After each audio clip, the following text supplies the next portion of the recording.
Assalamualaikum warahmatullahi wabarakatuh. Sebelumnya perkenalkan, nama saya Rika Melatul Mulyah dari kelas A Pendidikan Sejarah. Di sini saya akan menampilkan podcast yang berjudul Pengaruh Revolusi Hijau terhadap keadaan ekonomi warga Desa Karangrejo berdasarkan wawancara yang sudah saya lakukan. Sebelum itu, saya akan sedikit menjelaskan asal-usul revolusi hijau dan tujuan dari adanya revolusi hijau. Nah, revolusi hijau pertama kali dicetuskan oleh administrator US Agency for International Development bernama William S. Goode. Revolusi hijau ini merupakan perubahan dalam teknologi pertanian, ditujukan untuk intensifikasi produk pertanian. Tujuan dari revolusi hijau sendiri adalah untuk meningkatkan hasil produksi pertanian secara drastis dengan menggunakan varietas berdaya hasil tinggi atau high yielding varieties, khususnya tanaman padi dan gandum di negara-negara berkembang, salah satunya yaitu Indonesia. Seperti yang kita ketahui, pada sekitar tahun 1950 sampai 1959, Indonesia ini mengalami krisis pangan yang cukup parah. Hal ini ditandai dengan tetap kurangnya bahan pangan atau tidak memenuhi target konsumsi, yaitu sebesar 100 kg per kapita dan per tahunnya. Padahal Indonesia ini juga sudah melakukan impor. Hal ini juga dikarenakan pertumbuhan penduduk dengan hasil produksi sangat tidak seimbang. Sama halnya yang terjadi di Desa Karangrejo. Pada sekitar tahun 1971 sampai 1976, Desa Karangrejo ini juga terdampak adanya dengan krisis pangan yang terjadi di Indonesia. Pernyataan tersebut dijelaskan oleh narasumber yang bernama Bapak Rahmat yang merupakan salah satu warga Desa Karangrejo. Kalau boleh tahu, sampean ini udah jadi petani tuh dari tahun berapa, Mbak? Ya mulai tahunan itu 60. Tahun 60-an. Yang masih kecil Oh. itu sudah kerja awal. Kemudian beliau juga menjelaskan bahwa pada saat adanya krisis ekonomi ini, beliau sangat kerepotan karena tanaman yang ditanam yaitu padi terserang oleh penyakit hama. Sebagai penggantinya, Bapak Rahmat menanam jagung dan kedelai karena dianggap lebih tahan hama daripada tanaman padi. Masa itu tuh kan katanya itu banyak hama ya, Bang. Iya. Sampean itu tetap nanam padi. Enggak, tanaman itu tanam jagung, tanam kedelai.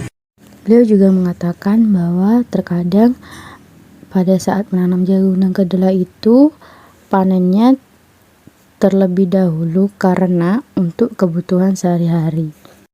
Yang nantinya hasil panen jagung dan kedelai tersebut akan dijual ke pabrik tempe dan uangnya akan dibuat untuk kebutuhan sehari-hari. Mbak, berarti nanamnya ya itu dah jagung sama kedelai itu dah ya. Itu berlangsung berapa lama, Mbak?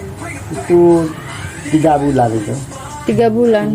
Kadang udah nyampe 3 bulan itu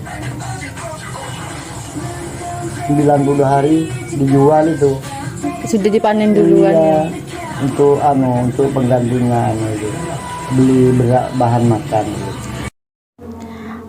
Kemudian Pak Rahmat menjelaskan bahwa pada saat itu beras mengalami kenaikan harga secara drastis sampai dengan 50%.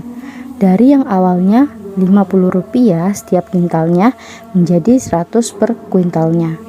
Apa ada perubahan harga beras itu, Bah? Apa nanti gara-gara kan susah beras itu nanam jadi harga jualnya mahal? Apa gitu dulu? Iya, apa namanya? Naik. Soalnya kan apa namanya?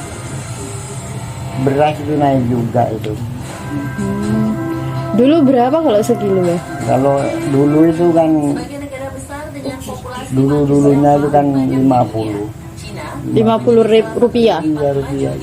Oh, pas krisis itu 100. jadi naik 2 kali lipat Iya, berarti. 100.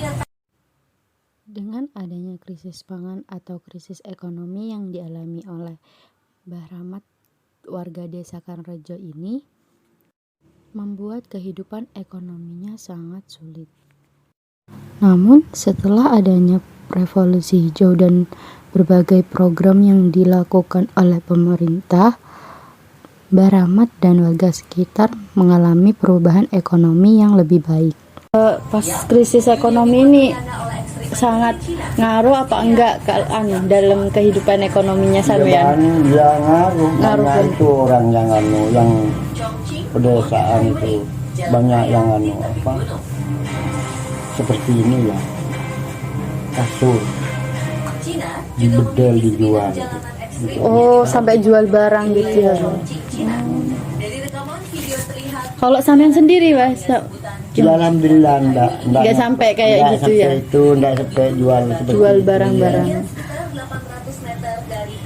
Dari penjelasan yang sudah dijelaskan oleh narasumber yaitu Bapak Rahmat, bahwa revolusi hijau ini dapat mengatasi permasalahan krisis pangan yang terjadi di Indonesia, khususnya Desa Karangrejo.